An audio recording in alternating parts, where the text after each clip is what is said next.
So the Rumi system is a reposable system, meaning you've got a reusable handle that's going to be reprocessed and peel packed. I don't know how you're currently Wrap doing. hours.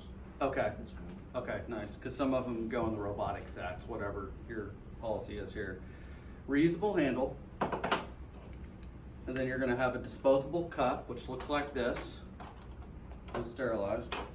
And then you've got the different tip sizes based on the depth of the uterine cavity. So the first step, this is all going to occur at the beginning of the case, obviously. Your surgeon is going to sound the uterus to determine which size tip to use. And we've got 5 different sizes. We've got a 6 centimeter, an 8 centimeter, a 10, and a 12. And our shortest is the 3.75. I'm not sure if y'all stock that or not. It's yellow in color. This right here is green, and it's the 10 centimeter. The most commonly used size, I would say, is the blue size, which is 8 centimeters. So once the surgeon sounds the uterus to determine which tip size to use, we're gonna open up this sterile pouch. The tip looks like this, and the package, there's 2 catheters coming off this cervical stop here. You've got a solid one that's labeled tip balloon, and this is going to insufflate the distal tip balloon. And then there's also going to be a clear catheter, and that's used for injecting dye to test the patency of the tubes. But in a hysterectomy, you're not going to need to inject any dye because we're getting the uterus out. So we recommend just cutting that clear tubing off or just pulling it straight off, just so there's no confusion on the tubing.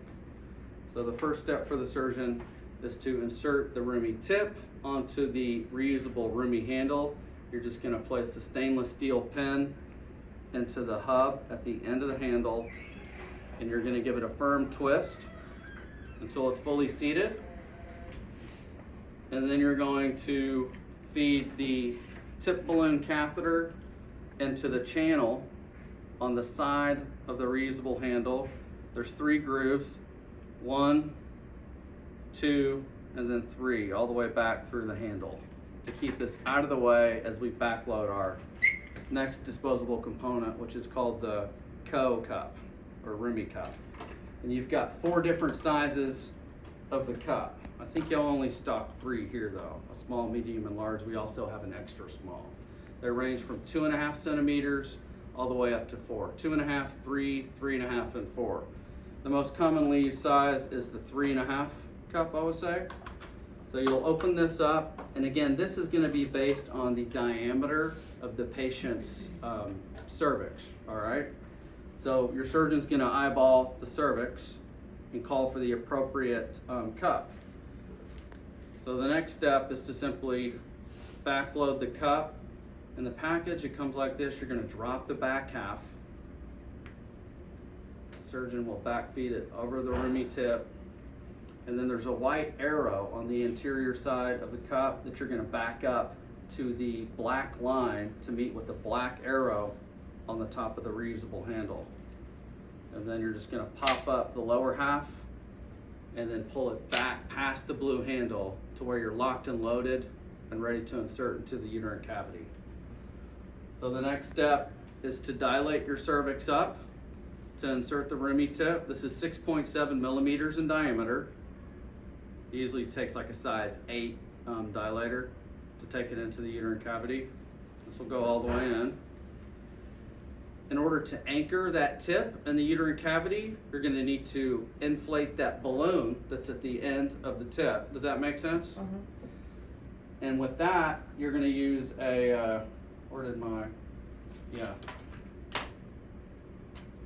You're going to need a 10 cc syringe that will be attached to the end of the catheter. You'll insufflate that, clamp it off. Now you're anchored in the uterus, all right? The next step is to advance the cup up and over the cervix until it clicks, and until this white line is lined up with the black line there. That's your confirmation that you're locked up on the cervix in the right position and it's not going to backslide, all right? And then this here is the occluder balloon, and this is an important feature. It's designed to help prevent pneumo from escaping down below. after the surgeon makes their colpotomy incision into the vaginal cuff, which is needed in order to remove the specimen. Because when you start to cut down on this cup and expose the vaginal cuff and the canal, you start to lose pneumoperitoneum. All that CO2 is going to escape. So to prevent that from happening, you need to insufflate this with 60 cc's of air or saline and clamp that off. The capacity on it is 120, so 2 syringefuls is the capacity on it. And some docs like to inflate this upon insertion at the beginning of the case, or you can hold off until right before she starts to make her colpotomy incision on the co-cup. All right, what is she typically doing, Shelby? Puts it in before. Okay, so at the beginning of the case? Gotcha, all right. And so once that's achieved, then you're fully inserted and ready to roll. Now, the most important part is the manipulation itself, all right? So these are the steps to remember. You've got let me get rid of this here. There's a little black lever on the back side of this Rumi handle that's gonna free up the handle for you to manipulate it. So just remember these moves here. You're gonna pivot the handle to the left to lift, left to lift. If she wants it up, all you're gonna have to do is hit this handle with the heel of your hand and pivot it to the left. It can go all the way up to 90 degrees as far as anteversion towards the anterior abdominal wall. And then right is gonna retrovert it. So left to lift, right to retrovert, and that's gonna take it 50 degrees into the pelvis. And as far as lateral movement, all you need to do is twist this handle to take it off to the left or to the patient's right, all right? So that's pretty much it as far as manipulation. Now, as they go down to the, to take the pedicles down from the top and the colpotomy is achieved, then you're ready to remove the specimen.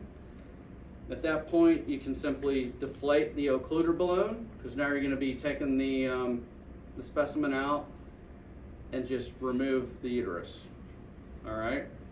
You're not going to want to deflate the tip because that's still in the uterine cavity and that's anchoring the specimen so you're able to pull it out. And I was talking to Shelby earlier, if the surgeon is anticipating a larger specimen, at the beginning of the case, before they put this in, they can throw a stitch in on the anterior lip of the cervix at the 12 o'clock position and back feed those 2 ends of the suture through this open fenestration on the anterior portion of the cup and tag it with the hemostat, and that's going to help you remove the specimen at the end of the case if it's an oversized specimen, instead of having to fish around for the specimen in the pelvis at the end of the case. So you've got the specimen out, the uterus is still on the manipulator. At that point, you can just cut this catheter or open up the clamp. The air or water will evacuate, and then you can take the specimen off, dispose of it in the specimen bucket. And as far as disassembly of the Rumi device, all you need to do is pull this coefficient cup off the handle by spreading out these wings and pressing it down and pull it off the end, dispose of this, and then twist your Rumi tip off and dispose of that. Single use items, reusable. You got to make sure you hang on to this and this is not thrown away. We have a sign in, sign out book now because it's been disposed of so many times. Okay, yeah. I bought 8. Is it that many? In a year, I bought 8. Wow, okay. That's why I'm here. So, yeah, fully reusable. No need to throw this away. And that's pretty much it as far as assembly, operation, and disassembly.